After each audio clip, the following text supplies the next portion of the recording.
Qué día glorioso. Pueden acompañarme por un momento en oración. Padre, estamos aquí en este momento viendo hacia usted, considerando en detalle la resurrección de su Hijo.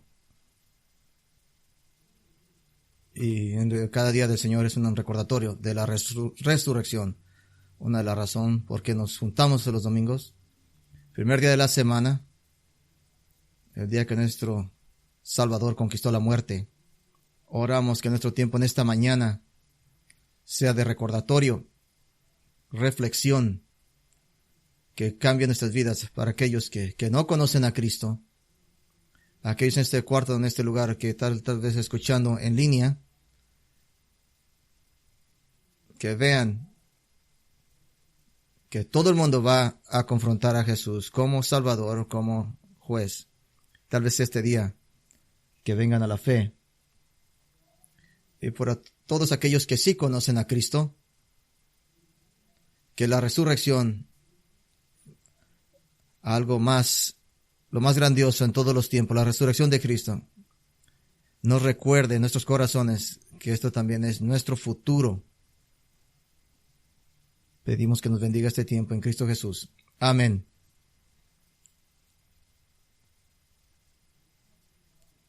No se ha traído, pero lo voy a traer brevemente. Pero el conejito, de paso, no es el enemigo del Evangelio. No soy fanático de la Pascua, llamada por la diosa mítica Ostra, así que nos gusta un poco más. Vamos a marcar más puntos sobre esto de la Pascua. El conejito, los huevitos, todo eso, son tradiciones que se han desarrollado en Alemania, al mismo tiempo que la Gran Reforma en el siglo XVI. Y luego los inmigrantes luteranos alemanes que llegaron a Estados Unidos, trajeron todas esas cosas, tradiciones, cosas, y se ha desarrollado por todo el mundo. Pero nunca culpes a un pobre conejito y a un hombre incorrecto por un día, por ser el verdadero peligro para el Evangelio. El enemigo del Evangelio es la incredulidad. Todas las otras cosas son distracciones, pero específicamente para la resurrección de Cristo, el enemigo del Evangelio no es tanto la falta de creencia en la historia de la resurrección. He descubierto que muchos incrédulos creen en la resurrección de Jesucristo. También creen en los ovnis extraterrestres, el karma y la astrología y cualquier cosa que les llame la atención en el momento. Obviamente es importante creer en la historicidad del relato de las Escrituras sobre la resurrección, que Jesús de hecho murió y de hecho fue resucitado entre los muertos. Pero el enemigo del Evangelio en relación con la resurrección es la falta de creencia en el significado de la resurrección. ¿Por qué es importante? De que la resurrección de Cristo fue obligatoria y vinculante para el plan redentor de Dios. Para mí personalmente no puedo ni siquiera leer cualquier cosa que se habla de la resurrección, porque todos lo tienen mal, erran en todo tipo de posible razón. Bueno, es tiempo de renovación, tiempo de segunda oportunidad y todo ese tipo de cosas, y no puedo digerirlo. Es una distracción de la verdad. El viernes por la noche utilizamos los 4 evangelios para examinar la muerte de Cristo. Los 4 hermanos en el Señor, Mateo, Marcos, Lucas y Juan. Los imaginamos sentados alrededor de una mesa discutiendo sus diversos relatos de la muerte del Señor Jesús. Y ahora continuamos esa discusión sobre de estos 4 hermanos en el Señor, la resurrección de Jesucristo. Así es que con ese fin, esta es nuestra ruta de esta mañana, para tener nuestra mente envuelta en esta teología. Les voy a dar 9 razones rápidas de que nuestra fe está unida en la resurrección de Cristo. Después de esto vamos a caminar juntos a través del relato de la resurrección de los 4 evangelios, Mateo, Marcos, Lucas y Juan. Todos al mismo tiempo. Es que será más fácil seguir las referencias y no siempre daré referencias, ya que esta es una historia épica con mucho terreno que cubrir. Luego regresaremos de nuevas razones de que nuestra fe está atada en la resurrección de Cristo. Y cerrar con eso. Deje comenzar con 9 razones teológicas vinculadas con la resurrección de Cristo. Primera, la resurrección es nuestra esperanza de vida. Es nuestra esperanza de vida. Si Cristo no resucitó de entre los muertos, nuestra fe no tiene sentido. 1 Corintios 15:14. Y si Cristo no ha resucitado, entonces nuestra predicación es vana y vana vuestra fe. Segunda razón, la resurrección es nuestra garantía de salvación. Es nuestra garantía de salvación, la resurrección. La resurrección de Cristo es la prueba de que Dios aceptó ese pago. De que el pago, como dijimos el viernes por la noche, fue un sacrificio satisfactorio. De que la ira de Dios contra usted fue vaciada en Cristo. Completamente vacía en Cristo. Tercera, la resurrección es prueba de la deidad de Cristo. Es la prueba de la deidad de Cristo, la resurrección, de que Cristo es Dios. Romanos 1:3-4, Pablo habla de Jesús, el cual descendió de David según la carne y fue declarado Hijo de Dios con poder según el Espíritu de Santidad por su resurrección de entre los muertos. Jesucristo es nuestro Señor, el Hijo de Dios. Aún los judíos sabían que no creían que llamar al Hijo de Dios se estaba haciendo como Dios al llamarse ser Hijo de Dios.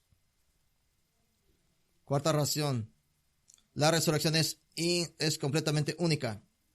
Es completamente única. La muerte de Cristo fue parte del plan eterno de Dios de que Jesús muriera como un cordero inocente para el sacrificio, como pago sustituto por los pecados de los hombres. Desde la eternidad pasada, Cristo fue designado como el sacrificio perfecto, sin ninguna mancha ni defecto, cuya muerte luego podría expiar los pecados de muchos. Ahora, el Antiguo Testamento, en ocasiones, Dios resucitó a muertos. En el Nuevo Testamento, Jesús mismo resucitó a los muertos. Los apóstoles resucitaron a los muertos. Pero en todos y cada uno de esos casos, los Antiguos Testamentos, los profetas, los apóstoles y aún Jesús mismo, todos tienen algo en común. Los muertos resucitaron después, murieron otra vez. Cada uno de ellos. Pero la resurrección de Cristo fue la primera transformación completa en la que los dedos helados de la muerte nunca podrían tocarlo otra vez. Tocarlo de nuevo. Completa victoria, completa y todo sobre la muerte. Quinta, la resurrección es la misión cumplida de Cristo.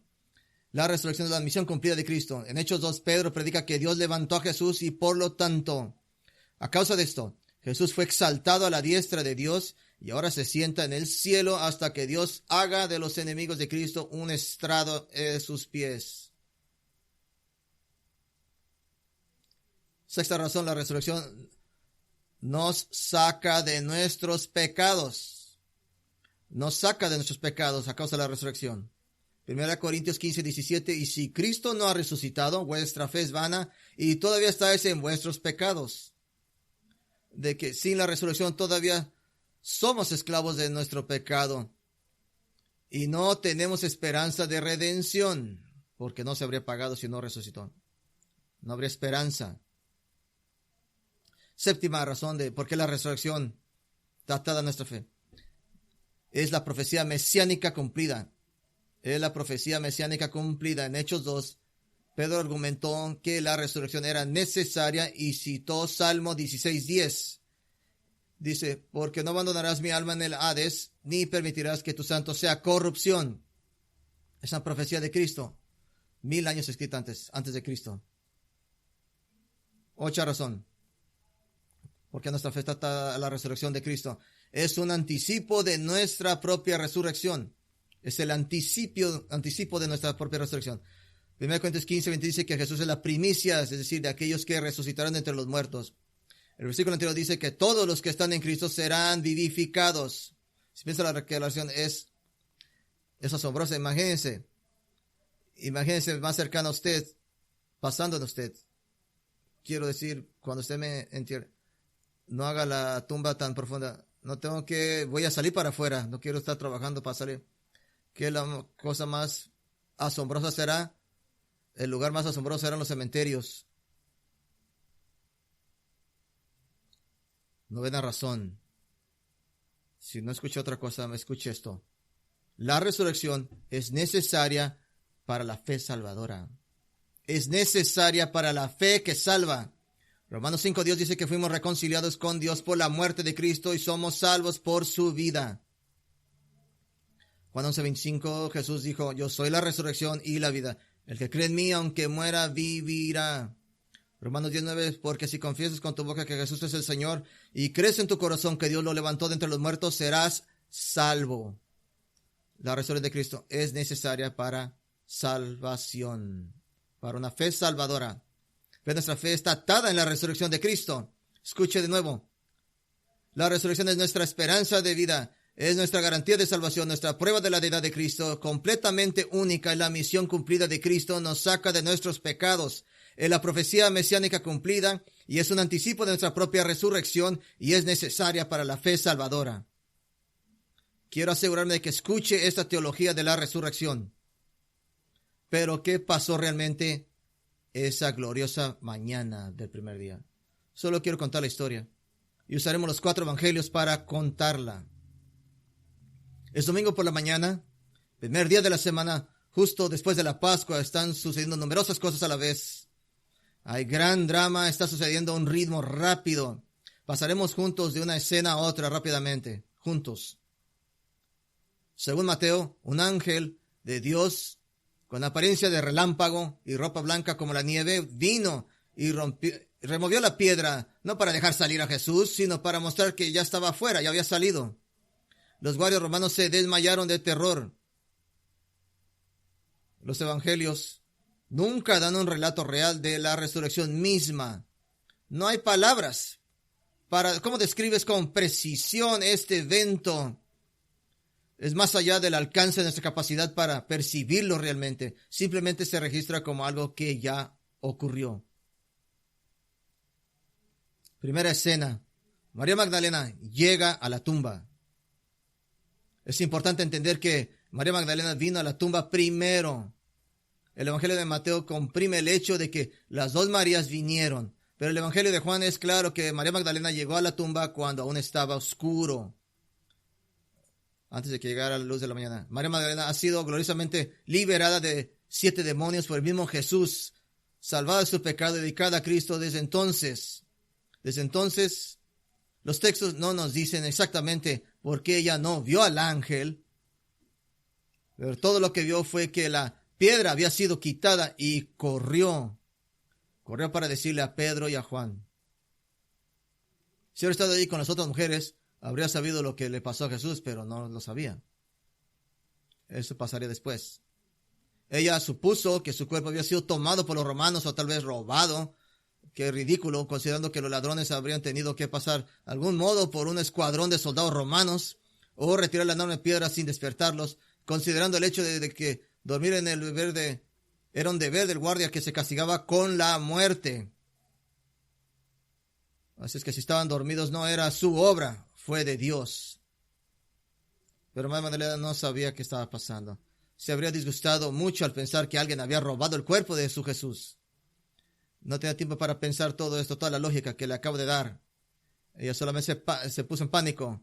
Ella llegó y les dijo, han sacado al Señor del sepulcro y no sabemos dónde está. Ahora el Evangelio de Juan comprime los eventos al decirnos que Pedro y fueron a la tumba, pero en un examen cuidadoso de los otros evangelios nos dice que todavía no fueron. De hecho, María Magdalena regresó a la tumba. Y en la siguiente escena, María Magdalena regresa a la tumba. No se puede decir la gama de emociones que estaba sintiendo, la tristeza, la agonía en la que estaba. Estaba fresco en su memoria. Veces anteriormente, Jesús la había salvado de estos demonios que la habían tomado. La salvó, desde entonces la había salvado, y entonces María, junto con algunas otras mujeres, habían seguido a Jesús. Lucas 8 nos habla de eso, a lo largo de la historia, ciudades y pueblos, como Jesús predicó. Cómo ella amó a Jesús, cómo él había cambiado radicalmente su vida, cómo había amado su predicación, tanto que ayudó a sostener financieramente el ministerio del Señor Jesús. Y ahora, él no estaba muerto solamente, sino que ella ni siquiera podría llorarlo adecuadamente, porque su cuerpo había desaparecido.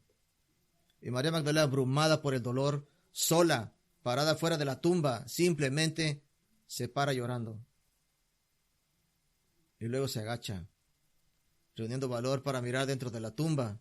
Y adivina quién está ahí. Juan 20, 21, 13, de 2 al 13 dice, vio dos ángeles vestidos de blanco, sentados donde estaba el cuerpo de Jesús, uno a la cabeza y otro a los pies. Le dijeron, mujer, ¿por qué lloras? Ella les dijo, se han llevado a mi Señor y no sé dónde lo han puesto. Ahora, se podría esperar que María siguiera hablando con estos dos ángeles. No está claro si siquiera se da cuenta de que son ángeles. Está tan absorta en su propio dolor que, a diferencia de las mujeres anteriores que estaban aterrificadas, se inclinaron hasta el suelo ante la vista de dos ángeles con ropas deslumbrantes. Ella simplemente expresó inmediatamente su necesidad. No sé dónde está el Señor. Pero ella no esperó una respuesta. Algo la hizo darse la vuelta. Oh, pero era solo el jardinero. El jardinero dijo, mujer, ¿por qué lloras? ¿A quién buscas? Ella le preguntó, Señor, si se lo ha llevado, dígame dónde lo ha puesto, y yo lo llevaré. Claro, aparentemente cuando dijo esto, comenzó a mirar a su alrededor como si el jardinero pudiera indicarle una dirección diferente. Solo había podido vislumbrar brevemente al jardinero. Pero mientras miraba a su alrededor, dijo, si lo has llevado, dime dónde lo has puesto. El que pensó que era el jardinero dijo simplemente, María. Ella se volvió hacia él y dijo, Raboní, es decir, maestro, no solo rabino, sino Raboní, maestro del mayor honor y autoridad. Ella se quiso pegar a Jesús y se adhirió a él. Nadie se lo había de arrebatar otra vez de nuevo. ¿Cómo lo amaba? Jesús le dijo, sin duda, con dulzura y compasión, no te aferres a mí, porque todavía no he subido al Padre. Juan 20, 17 dice eso. Él inmediatamente le dice que estará aquí por un poco tiempo. No sabemos cuánto sabía ella acerca de la promesa de Jesús de enviar el Espíritu Santo, que había hecho el jueves por la tarde, pero ya la estaba preparando para su estadía. Fue temporal. Hechos 1 nos dice que solo permaneció 40 días antes de su ascensión. Ahora, la instrucción es de que ella vaya a decirle a los discípulos, diles, subo a mi Padre y a vuestro Padre y a mi Dios y vuestro Dios. Jesús quiere que ella envíe el mensaje de que Él está vivo y no estará aquí por mucho tiempo. Él está expresando su unidad con ellos, mi Padre y tu Padre, y mi Dios y tu Dios. Así es que María sale corriendo. Está camino para decirle a los discípulos, no que el cuerpo de Jesús había sido molido, sino que Él está vivo. En la siguiente escena, mientras tanto, cuando empezaba a amanecer, María, madre de Santiago, el menor Salomé, la madre de los hermanos Santiago y Juan, es la tía de Jesús, hermana de su madre. Realmente Joana y otras mujeres van a la tumba. Trajeron especies para ungir el cuerpo de Jesús. Se vertían especies sobre un cadáver para contrarrestar el olor de descomposición. Una expresión amorosa de devoción. Ellos no creían que Él resucitaría. Están trayendo este perfume para poner en su cuerpo que pensaban que ya estaría descomponiéndose. Están susurrando unos a otros, preguntándose quiénes le quitaría la piedra para ungir el cuerpo de Jesús, que pesaría como alrededor de 6,000 libras, para poder ungir el cuerpo del Señor Jesús. Caminaban con la cabeza agachada, probablemente en señal de reverencia y dolor, cuando miraron hacia arriba y vieron que la piedra se había quitado. Ahora, no comenzaron a saltar, ni gritar, ni a celebrar, sino que estaban más bien en tipo de shock, en asombro, así que entraron a la tumba. Jesús no está ahí. Y ahora ha venido un segundo ángel con el que removió la piedra. Y estas mujeres tuvieron miedo y se postraron rostro en tierra en la tumba de Jesús. Pero uno de los ángeles, tan amable y gentilmente, dijo a las mujeres, no temáis, porque sé que buscáis a Jesús de Nazaret, que fue crucificado, porque buscáis entre los muertos al que vive. Él no está aquí, porque Él ha resucitado, como Él mismo dijo. Entonces, para ayudar a su falta de comprensión, les mostró la losa donde estaba tendido el cuerpo de Cristo, donde se había colocado su cuerpo. Ahora que la realidad se estaba asimilando, el ángel tenía instrucciones para ellas, instrucciones importantes y emocionantes. Vayan pronto y díganle a sus discípulos y a Pedro que Él ha resucitado entre los muertos y que irá delante de ustedes a Galilea y ahí lo verán, tal como Él mismo les dijo. ¿Qué es eso? Jesús les había dicho a sus discípulos antes de su muerte. Obviamente no comprendieron en ese momento que cuando resucitaría, deberían de encontrarse con Él en el lugar donde todos se habían criado. allá en Galilea. Las mujeres estaban llenas de emoción. Marcos dice que huyeron. Mateo dice que temblaron. Marcos dice que tuvieron gran alegría y asombro. Mateo dice que tenían miedo. Entonces salieron corriendo para avisarles que todo está pasando a la misma vez, simultáneamente. Así están corriendo para llevar las palabras. Y mientras corren, se está corriendo mucho en este día. Mateo 28:9. Y aquí Jesús les salió al encuentro y les dijo: saludos. En griego, regocíjense, alégrense. Y se acercaron, agarraron sus pies y lo adoraron. Sabemos que todavía no se lo habían dicho a nadie porque Jesús los encontró mientras aún corrían. Y escuche estos detalles. Los encontró, les saludó y se acercaron a él. ¿Cómo ocurrió esto? Estaban corriendo, él los llama, saludos, se detuvieron, como si las llantas rechinan, se detuvieron y se dieron vuelta y corrieron hacia él. Sorpresa y alivio abrumador, en asombro, como una pesadilla que de repente se termina en una cosa buena. Estas mujeres eran diferentes a María Magdalena. María Magdalena se aferró a Jesús, aparentemente en el sentido de que no de dejarlo ir, nunca. Pero estas mujeres agarraron a sus pies para adorarlo. Mateo 28:10 dice, Jesús les dijo: no temáis, ve y digan a mis hermanos que vayan a Galilea y ahí me verán. Entonces ahora tienes a María Magdalena y a María, madre de Santiago el menor, Salomé, madre de Santiago y Juan, Juana, otras mujeres, todas corriendo para encontrar a los discípulos. Recuerden, María Magdalena ya estuvo una vez con Pedro y Juan. Les acaba de decir que el cuerpo de Jesús había sido llevado. La próxima escena, ahora todas las mujeres llegan una vez para decir a los discípulos. María Magdalena anunció: he visto al Señor. Todas las demás mujeres comenzaron a transmitir lo que habían visto. Probablemente todas están hablando a la vez. Porque Lucas 24 dice que sus palabras les parecían a los discípulos como tonterías. Significa tonterías, palabrería. Esta es una escena de caos. Al menos media docena de mujeres hablando todas a la vez. Acababan de correr y están tratando de recuperar su respiración, emoción, hiperactividad, incredulidad, varios niveles de comprensión. Lamentablemente los discípulos no les creyeron. Así que el Evangelio de Juan lo retoma aquí. Siguiente escena. Pedro y Juan saltaron y corrieron hacia la tumba. Juan y Pedro eran cercanos y en el Evangelio de Juan él agrega un detalle que nos haría reír, señalando que él llegó primero, antes que Pedro.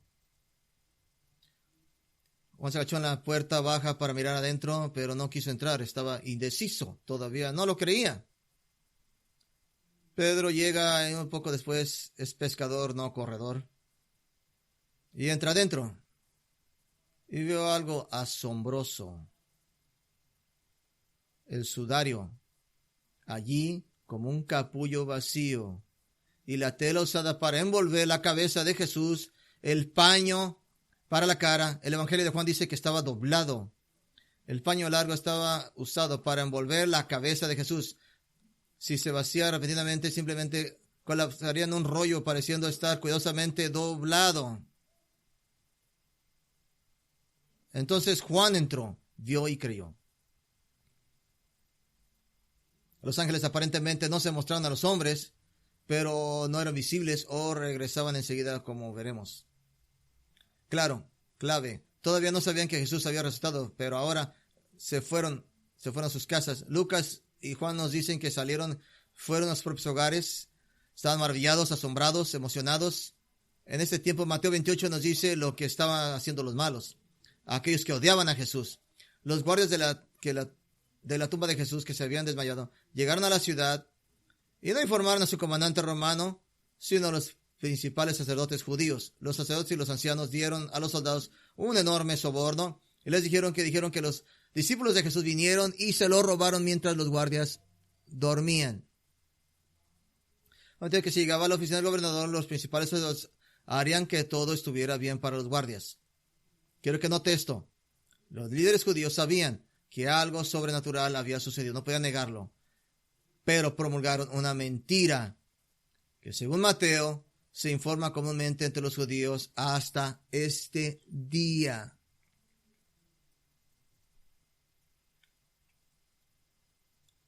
Recuerde que los ángeles le dijeron a un grupo de mujeres en la tumba que les dijeran a los discípulos y a Pedro que Jesús se encontraría con ellos pronto. La última interacción que Jesús tuvo con Pedro fue cuando hicieron contacto visual, cuando Pedro acababa de negar conocer al Señor Jesús por tercera vez. Esa es la última vez que interactuaron Pedro y Jesús. En la próxima cena, en algún momento después de que Jesús se apareciera a las mujeres, más tarde, ese mismo día, 1 Corintios 15:5 nos dice que Jesús se aparece a Pedro. Una reunión personal. ¿No le hubiera gustado ser una mosquita ahí? Pedro quedó aplastado por su propio fracaso después de haber llorado amargamente después de haber negado al Señor. No solo al Señor, sino a su amigo Jesús. Pedro fue el primer hombre en ver al Señor resucitado.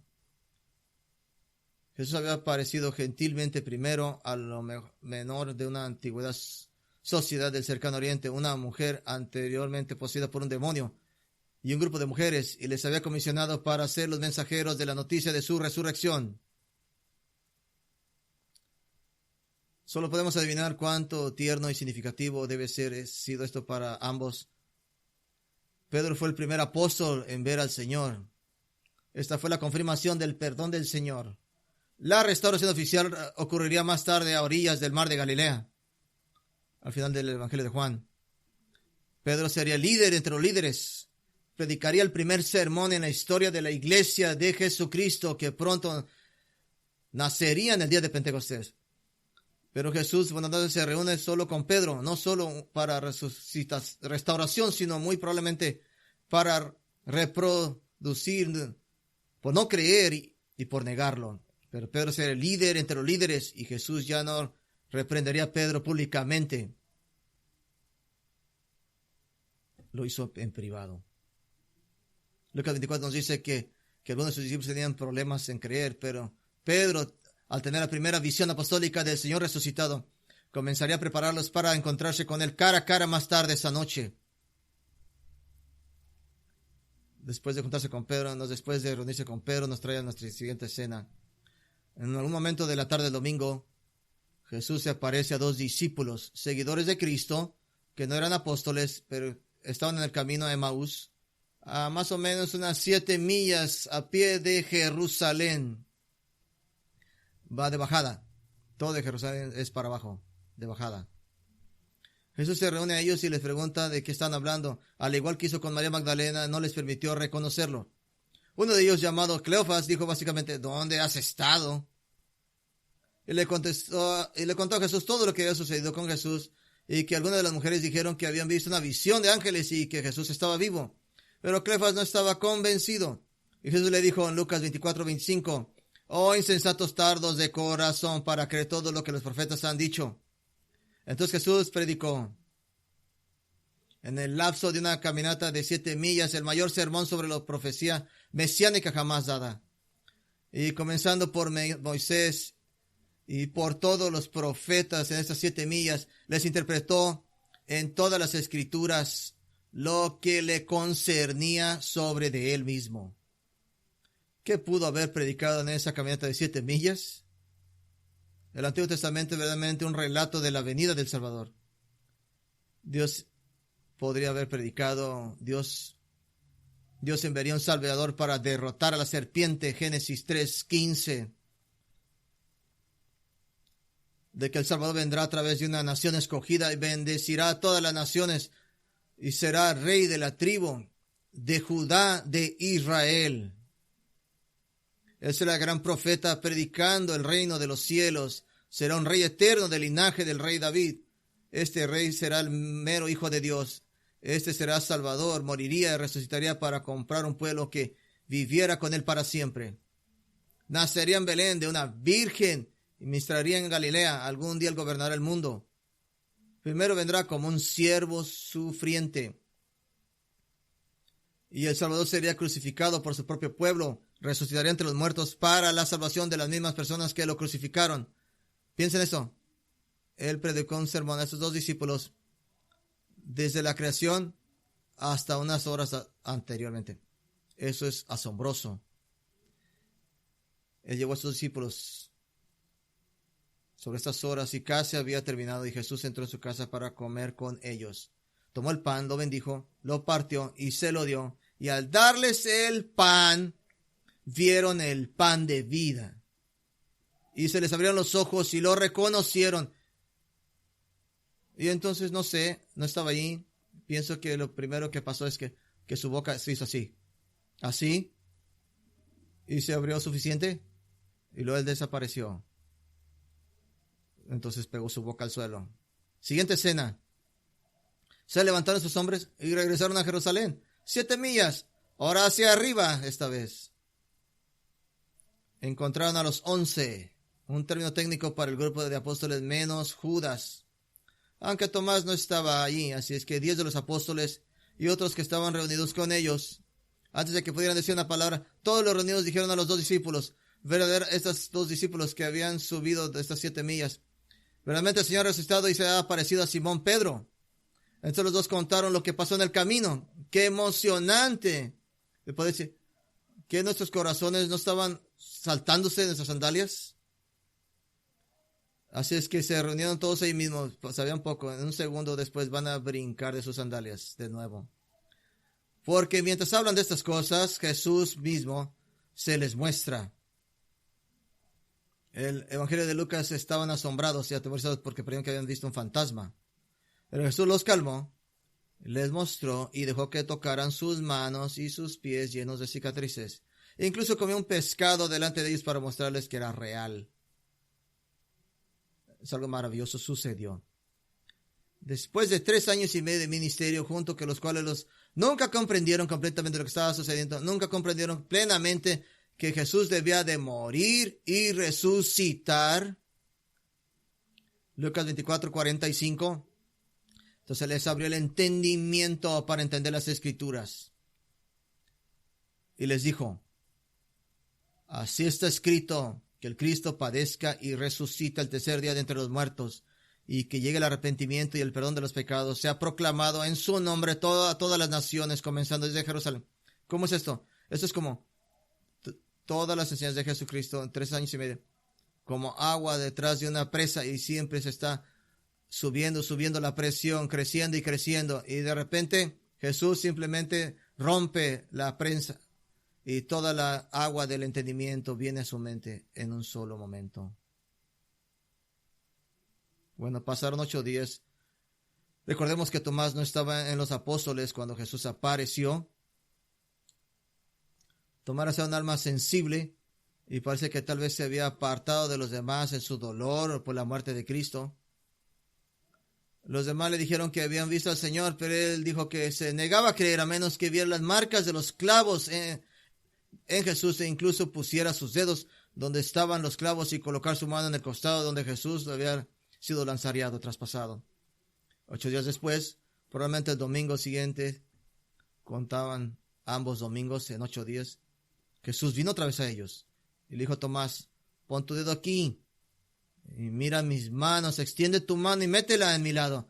No dejes de creer, sino creer. Y dijo Tomás, mi Señor, mi Dios, confesando la deidad de Jesucristo. ¿Puedo darle una nota? Vamos a llamarle el Tomás dudoso. Su historial de fe no fue peor que el de los apóstoles. No tenía mayor duda, tenía el mayor dolor por la pérdida de Cristo. Simplemente no quería falsas esperanzas. Quizás sea mejor llamar a Tomás el Tomás doliente, no el Tomás incrédulo. Bueno, los siguientes 32 días, Jesús se aparece a 7 discípulos junto al mar de Galilea. Juan 21 lo registra. Se aparece a más de 500 en Galilea. Mateo 28, Marcos 16, 1 Corintios 15, 6. Aparece individualmente a su medio hermano Santiago, a quien antes no había creído, pero ahora se convierte en el líder de la iglesia de Jerusalén. 1 Corintios 15, 7. Aparece nuevamente en Jerusalén a todos sus discípulos en Lucas 24, 44 y Hechos 1, 3. Finalmente en el Monte de los Olivos, Jesús asciende al cielo a la vista de sus discípulos. Lucas 24, Hechos 1. Prometió que el Espíritu Santo vendría pronto, el mismo Espíritu de Cristo. Y de hecho, Apenas unos 10 días, eso es exactamente lo que sucedió. Con el Espíritu del Señor resucitado, Jesús resucitado ahora morando en todos los que creerían en Él.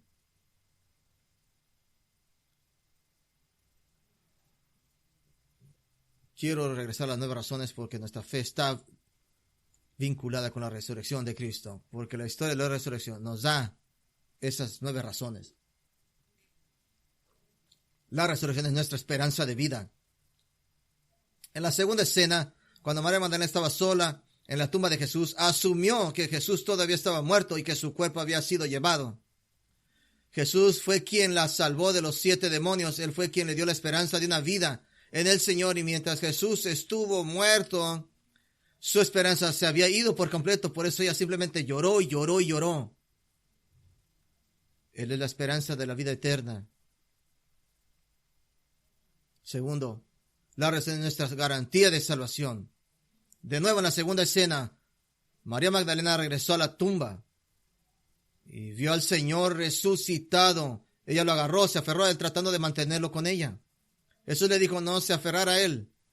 No porque estuviera frío, indiferente o su amor por él, a su amor, sino que iba a ascender al Padre pronto. Esto es grande.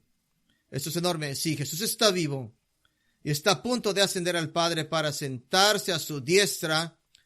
Entonces Jesús ha sido glorificado. ¿Qué significa? Que la deuda del pecado ha sido pagada por completo.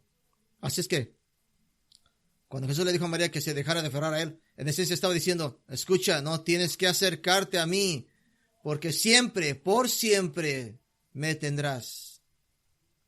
Y le aseguró, le dio aseguranza, por toda la eternidad estará con él, pero no lo hagas ahorita.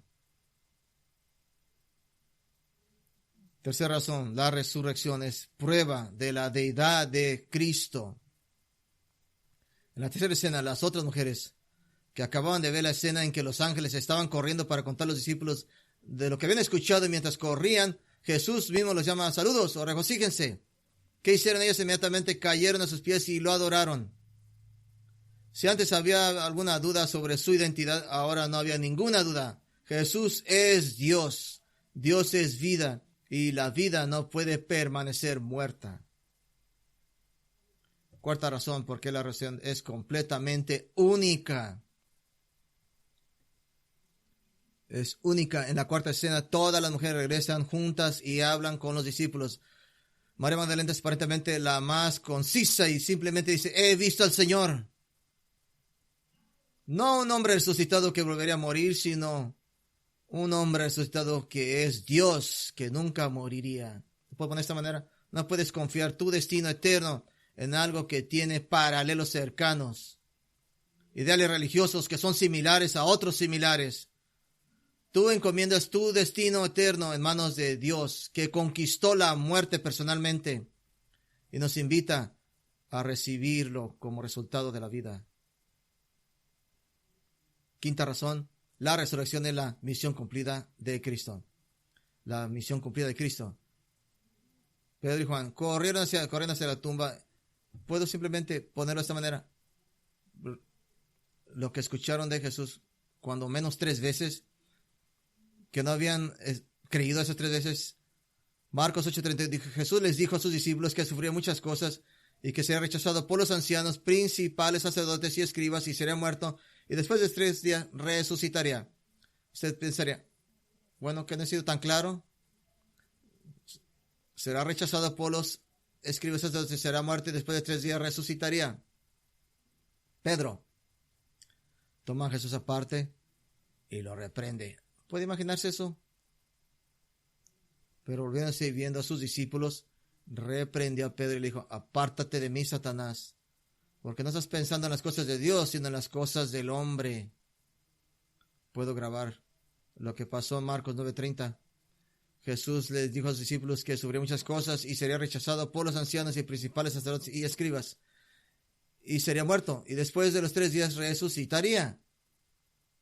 Esta vez los discípulos comenzaron a discutir sobre quién sería el más grande en el reino. Cuando Jesús derrotó a los romanos y tomó el control, no creyeron lo que dijo, ni siquiera escucharon, no prestaron atención.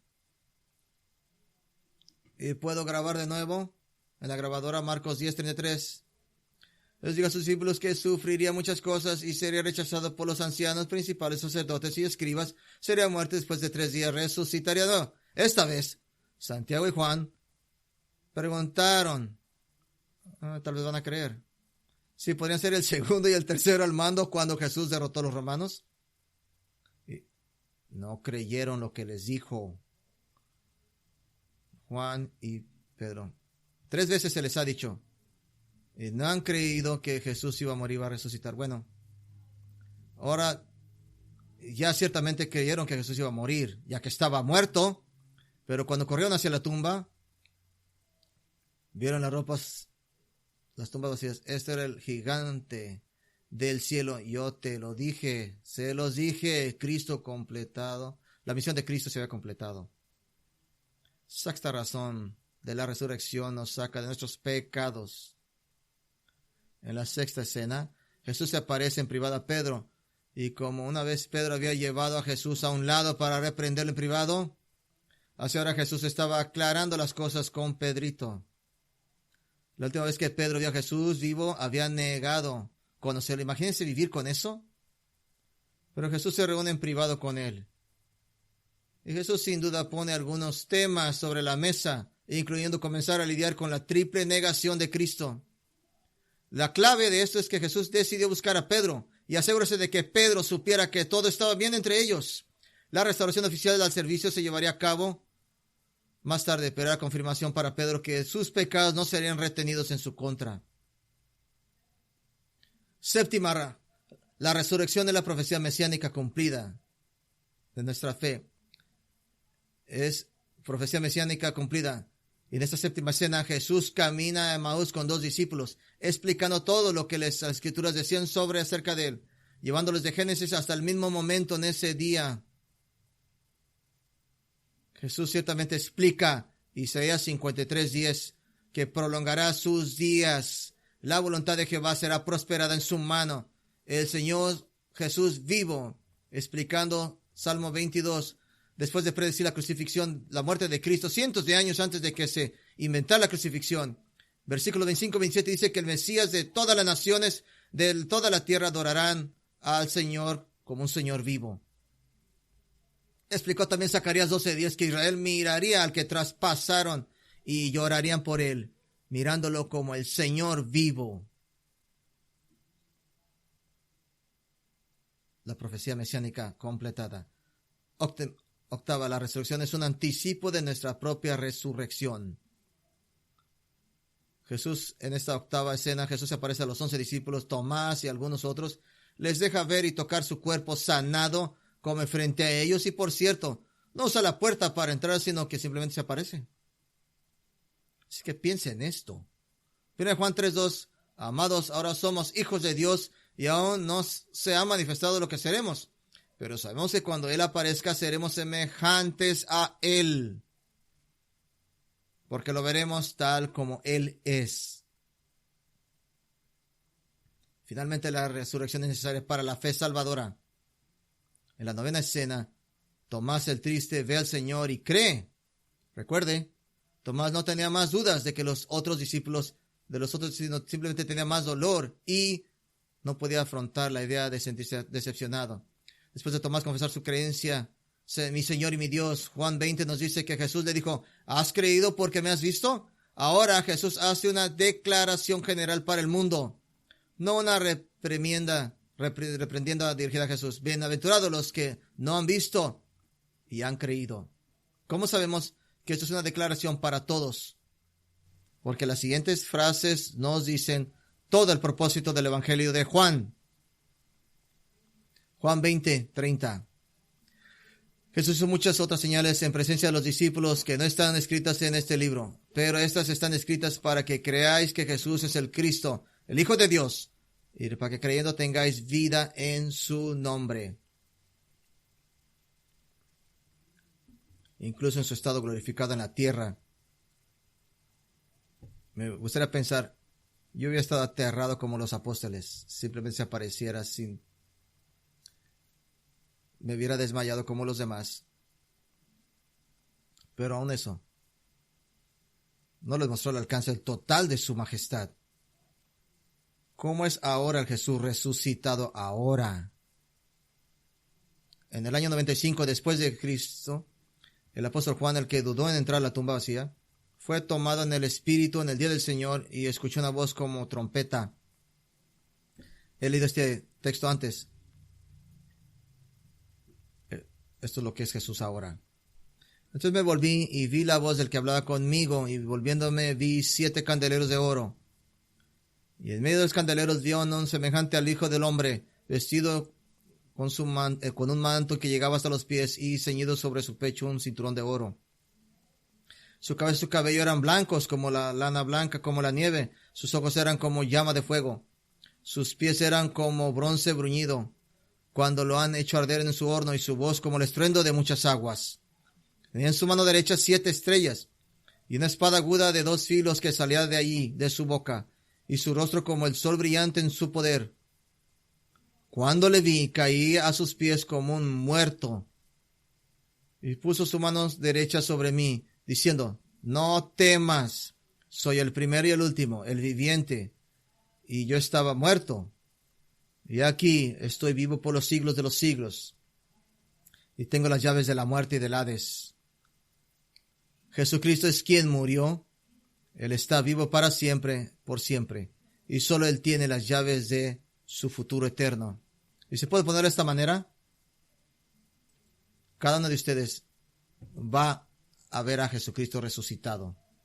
Cada uno de ustedes.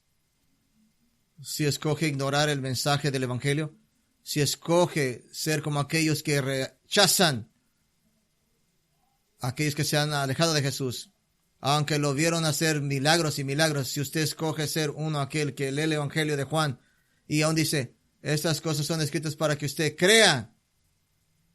Si usted escoge de caminar, alejarse de Jesús, creo que soy una buena persona, voy a hacer mis excusas ante Dios, creo que he llegado al estándar de perfección, creo que puedo hacer mi camino hacia el cielo, creo que puedo ignorar a Dios, creo que puedo ignorar a Cristo, creo que puedo atravesar todo esto, no creo, tengo miedo de morir, creo puedo confrontar la eternidad yo mismo solo. Usted enfrentará a Cristo, y lo será más aterrador que ha experimentado, y continuará ese terror. Usted lo confrontará el día de juicio. Pero si recibe y cree que Jesús, el que murió, y eso ahora está vivo por siempre de los siglos, y que solamente es el camino, la verdad y la vida, y nadie viene al menos a través de Él.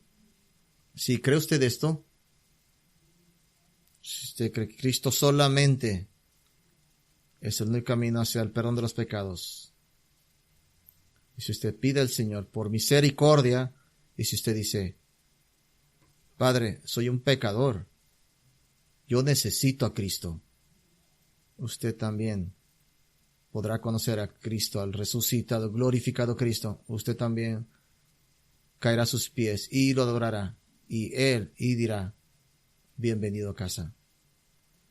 Cada uno de ustedes, cada persona que está aquí hoy, usted conocerá al Cristo resucitado, glorificado. Mi oración es que sean ustedes como sus primeros frutos, que sean su gente. Si escoge no creer hoy, está escuchando este mensaje ahorita mismo, cuando confronte a Cristo, enfrente a Cristo, una de las cosas que será leído contra usted, según Apocalipsis 20, será que en el 2024, marzo 30, usted se le dijo el Evangelio de Cristo y usted lo rechazó. Si se para ante Cristo, salvado, tal vez diga algunos de ustedes: en marzo 31, 2024, yo mandé al Espíritu, ayúdate a creer y venís a la fe. Quisiera mirar a todos ustedes. Dice que no se siente bien que los mira a los ojos. Por eso me gusta predicar en video. Quiero ver a cada uno de ustedes ante el trono de Dios. Amén. Que sea hoy el día. Vamos a orar. Padre, gracias por un resucitado, glorioso, victorioso Hijo. Oh, cómo lo amamos, Señor, y amamos a Cristo, a su Hijo. Qué emocionados estamos de que Cristo ha conquistado la muerte. Nosotros también hemos conquistado la muerte. Que se nos ha llevado a la tumba, pero hemos sido resucitados en Él. Tenemos un lugar reservado para nosotros en el cielo con nuestro Señor Jesús. Y qué glorioso será ese día. Cuando veamos a Él, seremos como Él. Porque lo veremos tal como Él es. Y nos uniremos en una oración final. Ven, Señor Jesús, llévenos a casa, Señor. Oramos estas cosas para su gloria. Amén.